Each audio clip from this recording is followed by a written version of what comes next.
जैमसी की मैं परमेश्वर का धन्यवाद देता हूँ। एक बार फिर परमेश्वर ने हमें मौका दिया, कृपा दिया कि हम उसके जीवते वचन को सीख सकें। हमने जो विषय शुरू किया था, धन्य कौन है, ये उसका तीसरा भाग है। आइए सर झुकाएं, प्रार्थना करें। महान जीवते परमेश्वर, मैं आपका शुक्रगुजार हूँ प्रभु, थोड़ी देर तेरा जीवता वचन सीखने के लिए आपने कृपा दी।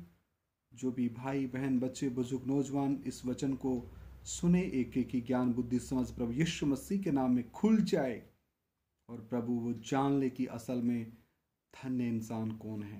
प्रभु यीशु मसीह के नाम से मांगते हैं, आमीन। आइए हम मत्ती रचित सुसमाचार 4 अध्याय 4 वचन पढ़ेंगे। यीशु ने उत्तर दिया, लिखा है मनुष्य केवल रोटी ही से नहीं परंतु हर एक वचन से जो परमेश्वर के मुख से निकलता है जीवित रहेगा। हालेलुया। जैसा हम देखते हैं, अगर हमने जीवित रहना है तो शरीर के लिए जो शारीरिक भोजन उसकी आवश्यकता है, उस भोजन को हमें खाना पड़ता है सुबह दोपहर शाम, जिससे शरीर को ऊर्जा मिलती है। तो मेरे प्रिय भाइयों बहनों, इसी रीति से हमारी आत्मा का भी एक भोजन है और वो है परमेश्वर का वचन। तो यहाँ प्रभु यीशु मसीह उसी बात को तो कहना चाह रहे हैं कि मनुष्य केवल इस शारीरिक भोजन से ही नहीं, क्योंकि उसकी आत्मा और प्राण वो सदा जीवित रहेंगे।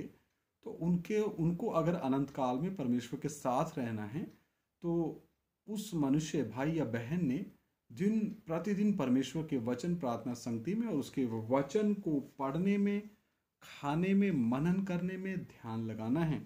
और ये तो प्रभु यीशु मसीह ने पुराने नियम में पहले ही लिख कर दे दिया।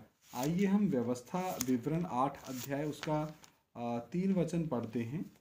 व्यवस्था विवरण 8 अध्याय और उसका 3 वचन। उसने तुझको नम्र बनाया, किसने? परमेश्वर ने, यहोवा परमेश्वर ने, और भूखा भी होने दिया।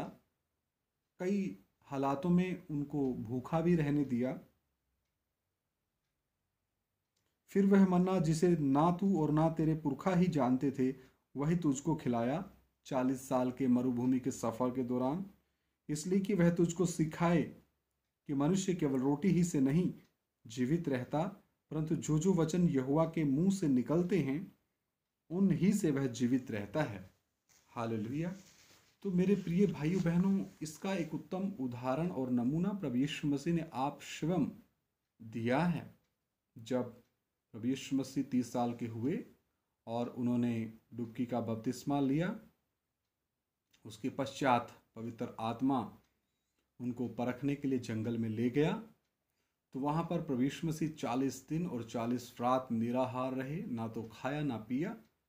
तो मेरे प्रिय भाइयों बहनों, प्रभु यीशु मसीह ने जो पुराने नियम में ये वचन दिया उसको अपने जीवन में पूरा करके दिखाया, और नए नियम में मत्ती 4:4 में फिर से वो वचन दिया और दोहराया। तो धन्य है वो भाई या बहन जो परमेश्वर के वचनों से अनंत जीवन प्राप्त करने में दिन प्रतिदिन आगे बढ़ता जाता है। आइए हम अगला वचन देखते हैं, मत्ती 4 अध्याय और 7 वचन। मत्ती 4 अध्याय और उसका 7 वचन। यीशु ने उससे कहा, यह भी लिखा है, तू प्रभु अपने परमेश्वर की परीक्षा ना कर। तो परीक्षा ना करने वाले को भी परमेश्वर का वचन धन्य कहता है। और हम देखते हैं कि व्यवस्था विवरण 6 अध्याय 16 में परमेश्वर का वचन क्या कहता है, उसमें भी हम देखते हैं। व्यवस्था विवरण 6 अध्याय और उसका 16 वचन। तुम अपने परमेश्वर यहोवा की परीक्षा ना करना। क्या लिखा है? जो व्यवस्था मूसा के द्वारा परमेश्वर ने यहूदियों और इजरायलियों को दी, उसमें स्पष्ट लिखा, तुम अपने परमेश्वर यहोवा की परीक्षा ना करना, जैसे कि तुमने मस्सा में उसकी परीक्षा की थी। तो परीक्षा ना करने वाले को परमेश्वर का जो वचन है क्या कहता है? धन्य कहता है। और किस रीति से उन्होंने परीक्षा की थी उसको भी जल्दी से हम नज़र डालते हैं। वैसे तो आप सभी उससे परिचित हैं, फिर भी हम उसको देखते हैं। निर्गमन 17 अध्याय निर्गमन 17 अध्याय और 1 से लेकर 7 वचन। फिर इज़राइलियों की सारी मंडली सीन नामक जंगल से निकली और यहोवा के आज्ञानुसार कूच करके रपीदीम में अपने डेरे खड़े किए, और वहां उन लोगों को पीने का पानी ना मिला। पीने का पानी ना मिलने के कारण उनमें आगे बुड़बुड़ावा और कुड़कुड़ावा शुरू हुआ। इसलिए वे मूसा से वाद विवाद करके कहने लगे, हमें पीने का पानी दे। उनकी जो तादाद थी लगभग 32 लाख थी। मूसा ने उनसे कहा, तुम मुझसे क्यों वाद विवाद करते हो? फिर वहां लोगों को तुम मुझसे क्यों वाद विवाद करते हो और यहोवा की परीक्षा क्यों करते हो? तो यहाँ पर स्पष्ट लिखा है कि उन्होंने अपने बनाने वाले यहोवा परमेश्वर की परीक्षा की। फिर वहां लोगों को पानी की प्यास लगी, तब वे यह कहकर मूसा पर बुड़बुड़ाने लगे, तू हमें बाल बच्चों और पशुओं समेत प्यासा मार डालने के लिए मिस्र से क्यों ले आया है? वहां पर दोषारोपण शुरू हो गया। तब मूसा ने यहोवा की दुहाई दी और कहा, इन लोगों के साथ मैं क्या करूं? ये सब मुझ पर पथराव करने को तैयार हैं। यहोवा ने मूसा से कहा, इस्राएल के वृद्ध लोगों में से, किन में से? बुजुर्ग लोगों में से कुछ को अपने साथ ले ले, और जिस लाठी से तूने नील नदी पर मारा था उसे अपने हाथ में लेकर लोगों के आगे बढ़ चल। देख, मैं तेरे आगे चलकर होरे पहाड़ की एक चट्टान पर खड़ा रहूंगा। तो यहाँ पर हम परमेश्वर की वफादारी को कितने अच्छे तरीके से देख सकते हैं। परमेश्वर हर परिस्थिति में हमारे से आगे रहता है और साथ रहता है। यहाँ पर लिखा है कि मैं तेरे आगे चलकर, यानी मूसा के आगे चलकर होरे पहाड़ की एक चट्टान पर खड़ा रहूंगा।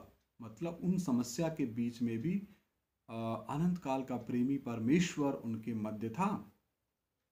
लेकिन इसका एहसास सिर्फ मूसा को था और बाकी 32 लाख में से बहुत लोगों को नहीं था। कुछ चुने हुए जो मूसा के साथ में रहने वाले थे, यहोशू और मूसा का भाई हारून, उनको परमेश्वर की जो आज्ञाएं हैं मूसा बताता था और वो उसके ज़्यादा नज़दीक रहते थे। यहोशू और मूसा, यहोशू और हारून मूसा के, तो वो ये जानते थे कि मूसा परमेश्वर से बात करता है और परमेश्वर उसको दिशा निर्देश देता है। तो उनके हृदय में परमेश्वर के प्रति एक भय और आदर का भाव रहता था, और मूसा के प्रति भी भय और आदर का भाव उनमें देखने को मिलता था। लेकिन बाकी यहूदियों में और इजरायलियों में ये देखने को नहीं मिलता था। तो यहाँ पर आगे फिर क्या हुआ हम देखते हैं। बोलते हैं कि मिस्र से क्यों ले आया? तब मूसा ने यहोवा की दुहाई दी। ये वचन हम पढ़ चुके हैं।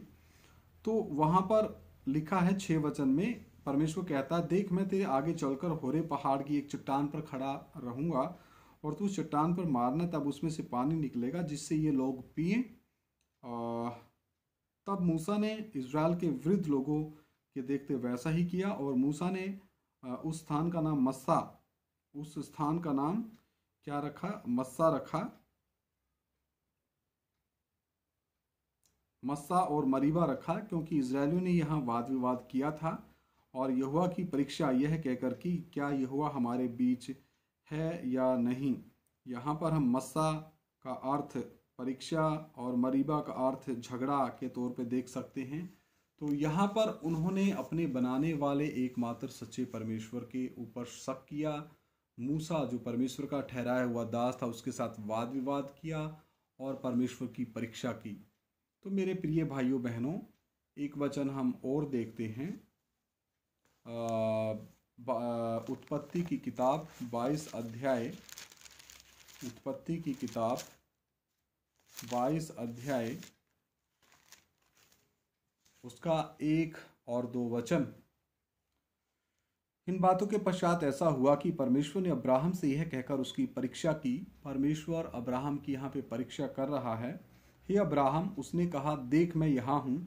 उसने कहा, अपने पुत्र को, अर्थात अपने इकलौते पुत्र इसहाक को, जिससे तू प्रेम रखता है, संग लेकर मोरिया देश में चला जा और वहाँ उसको एक पहाड़ के ऊपर, जो मैं तुझे बताऊंगा, होम बलि करके चढ़ा। तो मेरे प्रिय भाइयों बहनों, यहाँ हम अब्राहम का परीक्षा में पढ़ने का जिक्र देखते हैं। और अब्राहम ने वफादारी के साथ उस परीक्षा में पास होने के लिए मन बनाया, और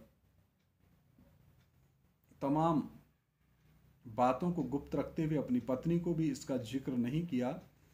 और जहाँ पर परमेश्वर ने अपने प्रिय पुत्र को, यानी कि अब्राहम का प्रिय पुत्र इसहाक को बलिदान करने की आज्ञा दी थी मोरिया पर्वत पे, तो उसके लिए उसने सारे सामानों को लिया। सुबह उठ कर के वो उस 3 दिन के लगभग सफ़र में आगे यात्रा शुरू कर चुका था, बिना कोई परमेश्वर से सवाल पूछे। और ये हम उसका एक अद्भुत विश्वास और परमेश्वर के प्रति आज्ञाकारिता का उत्तम नमूना देखते हैं। तो ऐसे ऐसे ही पुरुषों को, भाइयों को, बहनों को परमेश्वर का वचन क्या कहता है, धन्य है ऐसा मनुष्य। तो इसी कारण अब्राहम परखा गया, और परख में अब्राहम सफल हुआ, और सभी विश्वासियों का पिता के रूप में आज जाना जाता है।